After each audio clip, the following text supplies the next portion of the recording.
ఎం Ravi, CPM రాజధాని division కార్యదర్శి. ఈరోజు సిపిఎం ఆధ్వర్యంలో రాయపూడి సిఆర్డీఏ కార్యాలయం దగ్గర ధర్నా నిర్వహిస్తూ ఉన్నాం. 18 నెలల తర్వాత కూడా ఈ ధర్నా చేయాల్సిన పరిస్థితి ఏర్పడింది.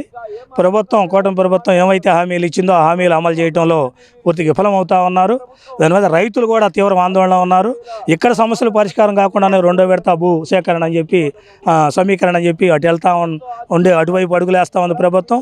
ఇక్కడ ముందు రైతులకు ఇచ్చిన రిటర్నబుల్ ప్లాట్లు అభివృద్ధి, అక్కడ మెరకలు, రోడ్లు, డ్రైనేజీ ఇవన్నీ పరిష్కారం చేసి తర్వాత వెళ్ళండి అని చెప్తా ఉన్నారు. అవన్నీ విస్మరించి ఇది ఎట్లా ఉంటే మున్సిపాలిటీగా ఉంటుందని చెప్పి నా మంత్రులు మాట్లాడుతూ ఉండడం ఏమాత్రం సరైనది కాదు. ముందు తక్షణం 11 సంవత్సరాల తర్వాత ఇక్కడ ప్లాట్లు అభివృద్ధి చేయకుండా ఇంకెప్పుడు చేస్తారని మేము అడుగుతా ఉన్నాం. పక్కన ఉపాధి, కూలీలకు ఉపాధి ఏది? అసలు కూలీలను పట్టించుకోరా? వాళ్ళు పేదల మనుషులుగా చూడరా? వాళ్ళని గాలికి వదిలేస్తారా?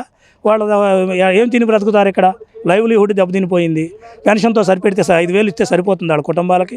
అందుకని పెన్షన్ కూడా పెంచమని చెప్పి మేము డిమాండ్ చేస్తూ ఉన్నాం. మరో ప్రక్క వాళ్ళకి ఉపాధి కల్పించే దానికోసం గతంలో లాగా నర్సరీలు, ఇతర ప్రత్యామ్నాయ మార్గాలు చూడాలని చెప్పి సిపిఎంగా డిమాండ్ చేస్తూ ఉన్నాం. ఈరోజు కార్మికులు ఎట్టి చాకరీ చేస్తున్నారు. ఇక్కడ తక్కువ మంది కార్మికులు ఉన్నారు. కార్మికుల సంఖ్య పెంచరు, వాళ్ళ వేతనాలు పెంచరు. అసెంబ్లీలో పనిచేసే వాళ్ళని, హైకోర్టులో పనిచేసే వాళ్ళకి, గ్రామాల్లో పనిచేసే వాళ్ళకి 12,000, 10. ఇప్పుడు పోటాడితే గ్రామాల్లో వాళ్ళకి 15,000 చేశారు. జీవో నెంబర్ 36 అమలు జరిపి 21,000 ఇవ్వమంటే ఇవ్వటల్లా. అందుకని ఒకటి కాదు, రైతులకు సంబంధించిన సమస్యలు, కార్మికులకు సంబంధించిన సమస్యలు, కూలీలకు సంబంధించిన సమస్యలు అన్నిటితో సతమతం అవుతా ఉన్నారు. అవన్నీ పరిష్కరించాలని చెప్పి ప్రభుత్వం వీటి మీద పెట్టుబడిదారులకి, కార్పొరేట్లకి భూములు దారాదత్తం చేయడం కాదు, రాజధానిలో ఉన్న ప్రజలకి ప్రజా రాజధాని అంటున్నారు కాబట్టి ప్రజా సమస్యల పరిష్కారం వైపు ఈ ప్రభుత్వం చొరవ చూపాలని చెప్పి సిపిఎంగా డిమాండ్ చేస్తూ ఉన్నాం. రామారావు గారు అకారణంగా ప్రభుత్వం తీసుకుంటున్న తొందరపాటు నిర్ణయాలు మందడం చుట్టూ 5 రోడ్లు వెళ్తా ఉన్నాయి, పెద్ద రోడ్లు. మరలా ఇప్పుడు 165 అడుగులు రోడ్లు పెట్టి ఆయన భూమి ఇచ్చాడు. ప్లాట్లు ఏమో లోపల నీళ్ళల్లో కొట్టారు. ఇప్పుడు 2 ఇళ్ళు ఆయనకి ఎదురెదురు ఇళ్ళు 2 మార్కింగ్ ఇచ్చారు. అటు పొలం పోయి 2 ఇళ్ళు పోయి ఎక్కడ ఉండాలా?